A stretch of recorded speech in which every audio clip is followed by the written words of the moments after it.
let's start there then if you want. Race 4. This is where we both have a play. $80,000 optional claimer, mile and the 8th. I couldn't get too far away from like a lot of the chalk in these races on this day, so my picks are a little chalky, but I'll talk about like some of the underneath plays I like. So my horse on top in this one was Enclosure, the 5 with Tyler Gaffalione. I'm gonna be taking a lot of Tyler horses coming back into Kentucky. Good speed figures, good early speed. Last race put up some really crazy early fractions at a mile and the 8th and just held on to win by 6 in a similar small field race. I think she'll have the trip she wants for the most part here. I'm not sure if she'll be challenged too much on the front. Maybe the 3 sultry last, but Enclosure definitely has the better speed figures, and this is only her second off of Maiden, which I like as well. A younger horse kind of coming up, and Tyler on her. I think you could go underneath with I like the 4 Lexa as like a first attacker on the early speed horses, which might only be the 5. So I like Lexa coming in underneath. Um, yeah, this race I couldn't get too crazy with, but I'll probably put some kind of nice exact on the 5-4. Who'd you have here? Yeah, I got nothing creative here, so let's just skip to the next one. Okay, actually, I think I would work this into race 5. Do you have a play in race 5? Yeah, yeah. Okay, I'll start out. I would probably just single 5 Enclosure and into a daily double into the next race, the 5th one. A little bit more early speed in this race. Another 6 furlongs, $80,000 optional claimer. You gotta keep your eye on the early speed in these Churchill Downs sprints. I went against the 4, the chalk, the Brunch Punch, the Brad Cox horse with Axel Concepcion on top. Uh, I, I think they just, I don't know, it seems like they see something off with that horse, been dropping in class and then coming off a really big layoff. So I'm just going against that horse. I went with the 6, Our Disaster with another Tyler horse trained by Joseph Safi. Good early speed, good speed figures. A horse I'm looking for on the front to just sit a good trip and gate the wire and hopefully maybe a little bit less classy than some of the other competition in this race, but I liked her. So I'd probably either single with the 5 in the previous race and run it with either a straight up with the 6 in this race or possibly add um the the 5 Amy Z. I also liked Amy Z in this race. Good good just off the speed horse, and if there's a lot of early speed, a speed battle, maybe look for her to come in as a first option just off the speed. So either run it straight, the double with the 6 or 5-6. What'd you have here? But um, I think it's actually a good spot to try and beat both the favorites. I like what you're saying about the 4, and then the 6, the Safi. Just one big race in the slop. I hate playing. I love fading horses off that type of effort. So ran a big number in the slop last time. Yet to win on a faster track. I actually like the 2 in here a little bit. These apples, 12-1. We're in some pretty decent races um, on the synthetic at Turfway. And facing a really tough competition. Finally, kind of looked like regaining form last time. Ran a good 3rd with a wide trip. Getting back to sprinting on the dirt. So now getting another sprint on the dirt. This one's clearly better, going shorter, and just kind of looks like one that's rounding back into form and gets a little class drop could be pretty dangerous, kind of sitting right behind the speed. Okay, I like that. Yeah, I thought this race was interesting for the underneath horses. I did like the two underneath. I like Alex Achari here. I liked the 7 underneath a little bit. Mustang Lady, um, Julian Lepero on top. I'm not in love with that team up, but I thought you could get it interesting with the underneath horses in this race. The 5, the one I liked. Yeah. Yeah, I'm probably just gonna take a shot and single that 2 and a double with the 5, and then maybe Okay. mess around. Um, with some others, but yeah, I like that too. Yeah, I like that play. I notice a lot of these horses in this race have really good workouts coming in, and they're all 3 or 4 year olds for the most part, right? Yeah, so could be a hot pace up front, and yeah, maybe some of these closer horses are going to get a better opportunity. A couple, like almost 3 or 4 horses have just like bullet workouts coming into this. Yeah. Um, yeah, and then a lot of them are dropping in class though too, so Mm-hmm. it's a little interesting. Yeah, there's some weird configurations in this first couple cards at Churchill Downs. I think probably just because of time of year and then which horses are being ran right now and not coming off of Saratoga or Kentucky Downs at the last end of the meet. So it's kind of some weird configurations, but Yeah, I mean, should make for some interest. It'll make for some better betting races, I think.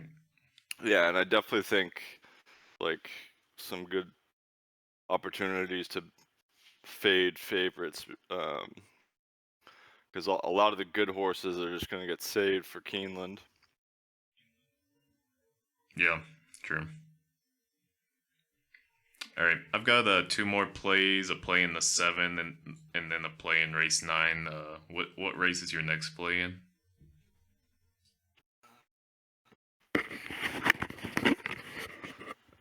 I could do 7. I'll do 7 and 8. Okay, race 7. That's another 6 furlongs, $30,000 claimer. Do you want to start off with your selection here, your play? Yeah, yeah. No, I didn't. This wasn't really one of my key races. I mean, I didn't like love a horse. I mean, I do think the 6 Gloriette looks like the lone speed. Dueled last time, now should get an easy lead. So I think that one's going to be tough to beat on the front end. Oh, the 5, the Kentucky Downs horse, I kind of think there's a good chance underneath, has a win at Churchill. Ran its best races sprinting at Churchill on the dirt. Ran at Kentucky Downs last time up close to the pace versus a lot tougher competition. So it's back to the dirt here. Should be forwardly placed, and if the pace isn't that quick, might be able to just hang around for second or third, but pretty good lone speed in this race. Yeah, I agree. My play here, I was going to do a box exacta, the 6 and the 9 Balladry. The 6 with the Louis Machado had a pretty decent Kentucky Downs race. I thought he learned the track pretty well and was just sending some horses early. And I think this early speed horse, probably the lone speed, he's just going to send it and get out ahead and probably sit a slow pace and is the likely winner. I like the 9 equally as well, which is why I would probably box him. I thought could be up close to the speed, or at least the first horse in that second pack, and is going to get a decent run at the leader. Has ran races off what should be the fractions that Gloriette's putting out, and won those races at Kentucky Downs, at Churchill Downs before. Has ran 6.5 furlongs in a mile. At Churchill Downs, so it has some experience on the track. So I like those 2 as a box exacta. I think if you're doing the tries or even the supers, there's a lot of interesting plays underneath in this race as well that you could get to. Baytown Lovely the 5. Yeah, I like that Kentucky Downs horse for the underneath play quite a bit. Any of these late speed horses. Yeah, I mean the 9's logical for sure too. All right, you said you had a play in race 8. Is that right? Yeah, I just I thought the 3 first class lady, not very creative, 3-1, but gets Rosario off. So that's That's an a upgrade every major time. upgrade. I mean, she was bet to favoritism last time in Saratoga, 900K. So the word was out that she could run, and Rosario, she broke slow. He didn't really get her out of the gate, and then she ran okay, but I think she just was going to put on a show in that race. So Okay. I think if you're an owner or a trainer and Joe Rosario is on your horse, use a crowbar if you have to get him off. It's just not good for you right now. no, unless it's a dead last closer on turf. Maybe, yeah, maybe you want to, but I mean, we've talked about it before, but he'll throw in some good rides, and he's a good finisher. It's just you can't trust him to just work out a normal trip. No, It's just not a. You just can't rely on him. But he's annoying, and he'll beat you sometimes and throw a great ride on But it's yeah, it's one of those. He's one of those plays sometimes where you kind of, if you're playing a horizontal, a pick 4 or 5, whatever, you're gonna have to include him on some of them. He's gonna get some good horses, but you never feel good about it. no now the way he was riding at Saratoga, he's especially if he's on a good horse, that's even better for me. It means Yeah, yeah, you can exactly. toss him out and get more value. Yeah, he is good for that. All right. We'll go on to the next race 9. This is my last play. 7 furlongs, $100,000 optional claimer. Fillies and mares. I really had a hard time getting over the chalk in this race. I did come up with a horse I liked at a little bit of a price. The 5-1 Mucho Macho Girl with, again, Tyler Gaffalione. He's going to win some of these races. He's going to have a good meet.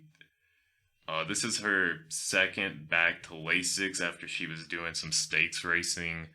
Didn't show up really in those races. Lost by 3 lengths to Zeitlos, who I'm not convinced is an amazing horse, but got some good experience. Ran behind some fast fractions and should come into this race in a good position to close in on a little bit of a speed battle between some of these horses that just don't finish well off their early speed.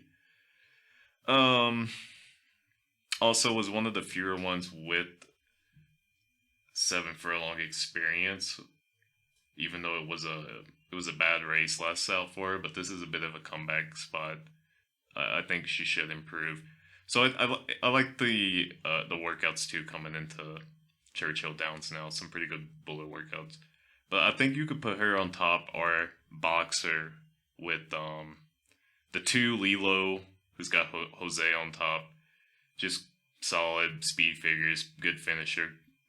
It has been running off of Lasix and doing it well. Isn't going to have Lasix in this race, which I thought was odd. But it's been running at 6 furlongs, stretching out here to 7. I thought she was beatable, but she's probably going to be in the money. And then the 6 as well, a horse I can't see outside the money in this race. Has some experience at longer distances. Tried a few sprints, won one, came in second. In the other one, this is a bit of a step up in class again, but she's only lost she lost 1 race in 6th place by 10 lengths since the maiden, and then her only other non-win was a 2nd place. So just a good finisher horse that should benefit by any speed duel from some of the other horses. I think you're going to see the 3 get out early and quick, and I liked that horse as well. I just I couldn't get there. I wasn't 100% sold on her for this race. The 4 as well probably will be the 2 speed battling horses. But yeah, I like Mucho Macho Go Hill. What did you think of this? Or did you have a play in this race? Sorry. No, I didn't really have a play. Okay. That's fine. We can move on to, you said you're in the 10? Yeah, the 10th I liked. True prices. This race, 6 furlong sprint. There's a lot of early speed in this race. The 3, 4, 5, 6 is fourthly placed. 7 will be fourthly placed. 9 presses. 10, 11. So 12. So I think there's going to be a ton of early speed in this race. Should be able to set it up for a horse that can finish and hopefully get a decent price. I like 2 horses in here, the 1 and the 2. The number 1, Burnin' Hunk of Love. First time in the Joe Sharp barn. Ran some really solid races in the Broberg barn down at Oaklawn. Is versatile, can stalk, and finish off the race. Has won Gate to Wire before too, but gets Jose Ortiz aboard, Joe Sharp barn. So I think that gelding is live. And then the 2 EDK is a really cool horse. Runs his race every time. 5 wins on 14 starts on dirt, but has won on turf, won routing on turf, one in the slop. Has, let's see, 1, 2, 3, 4, 5, 6, 7. Looks like 7 of the last 10 races. Has won in all different types of surfaces, and should get a good trip with a lot of pace to run at, and will be finishing late, and likes to get his head in front in the wire. So those 2 horses I like a lot as in prices in the last race. Okay.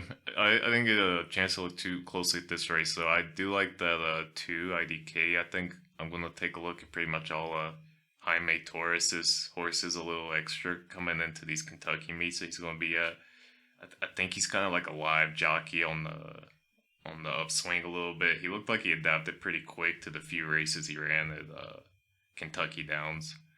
So yeah, I like any Jaime Torres horse at this meet. That's a cool. You're right. That is a cool horse. Just like looking at those running lines, and you see how many different distances and surfaces in like a 6-month span. That's crazy. I mean, really, you just cross out that one fairgrounds race, and I mean, even that 4th at Houston, it looks like a ton of trouble. Pinch back, late, flying, willing. Yeah, that's wild.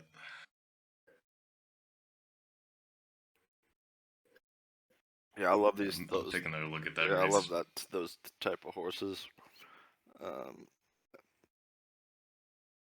As win bets in races like this. Yeah, yeah. Especially that's a good price if you can get anywhere near that money line compared to the other horses. Yeah, I mean it doesn't have the fastest figures, so I think it should be a fair price. All right. Well, thank you for giving some plays out, conductor. Get yourself some tea. Yeah, hopefully I don't die. I don't know what the hell's going on, but yeah, Pump Churchill's back. New York's back too. Looks like there's some decent turf racing this weekend that I'll look at, but yeah, been little lull. But then we have Santa Anita, Keeneland, and then the Breeders' Cup. So Yeah, some good stuff coming up. I'm gonna just try to enjoy the Churchill meet a little bit, see how it goes on the third, I guess.